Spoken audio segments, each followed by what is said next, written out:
Joram van Klaveren adalah seorang mantan politikus yang berasal dari Belanda. Ia mengaku memutuskan untuk menjadi mualaf saat sedang menulis buku anti-Islam. Lahir dan besar dari keluarga Kristen Protestan yang taat, membuat ia berperilaku seperti layaknya seorang Kristiani. Membaca Alkitab, mempunyai nama baptis, rutin beribadah ke gereja dan lain-lain.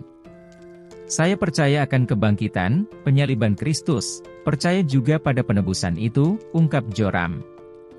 Namun muncul keraguan pada dirinya saat masih usia belasan tahun. Trinitas dalam Kristen menurutnya begitu kompleks. Ia mulai bertanya-tanya tentang itu karena menurutnya hal tersebut sangat tidak logis. Setelah lulus SMA, ia melanjutkan kuliah dan mengambil perbandingan agama. Saya banyak bicara dengan banyak imam, pengkhotbah bahkan pastor. Dan jawaban yang saya dapatkan sangat tidak memuaskan. Itu yang membuat saya dilema, keluhnya. Dalam perjalanan spiritualnya, ia mengaku bahwa hal ini adalah sesuatu yang gila. Joram berpikir bahwa orang Muslim dan agama Islam itu merupakan suatu kebenaran. Citra Islam di matanya, kala itu, sangat buruk terutama setelah kejadian pembunuhan tragis sutradara Theo van Gogh oleh seorang Muslim. Sampai akhirnya membangkitkan perasaan anti-Islam Joram. Dari sanalah Joram berpikir untuk menjadi politikus untuk memberhentikan kejahatan yang merugikan negaranya. Saya berpikir, saya harus menjadi politisi untuk melakukan sesuatu dan menghentikan kejahatan atau akan merugikan negara kita, jelas Joram. Berangkat dari keresahan itu, Joram akhirnya mulai terjun ke dunia politik. Alasan kuatnya ia ingin menjelaskan ke banyak orang mengapa Islam itu bahaya untuk dunia. Namun, ketika ia mulai menulis bukunya, keraguan itu muncul lagi. Ketika saya menulis buku itu, seperti yang tadi saya bilang, pertanyaannya keraguan yang saya miliki tentang agama Kristen muncul lagi. Dan tentunya tentang kebenaran, kata Joram.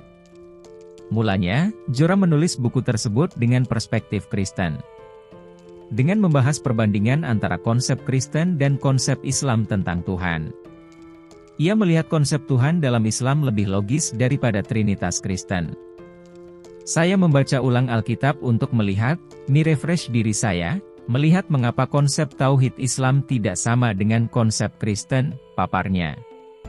Upaya melemahkan Islam ini malah redup dan justru membawanya untuk terus mendalami ajaran Islam. Pada akhirnya ia mengakui keesaan Tuhan Islam adalah yang paling benar. Tidak hanya itu, Joram juga mempelajari kisah Nabi Muhammad. Mulai dari sejarah dan perilakunya terhadap sesama manusia.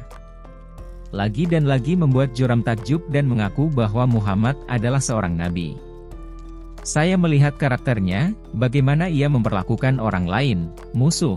Saya berpikir bahwa ia adalah nabi sebenar-benarnya, sontaknya. Ini mengagetkan.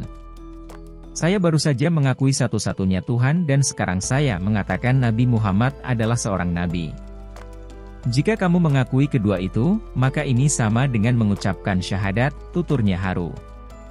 Lebih lanjut, ia berpikir bahwa ini adalah sesuatu yang salah. Pada saat itu Joram langsung menutup buku dan menaruhnya ke rak yang paling tinggi. Alih-alih menaruh buku, ada buku yang jatuh dan ternyata itu Al-Quran.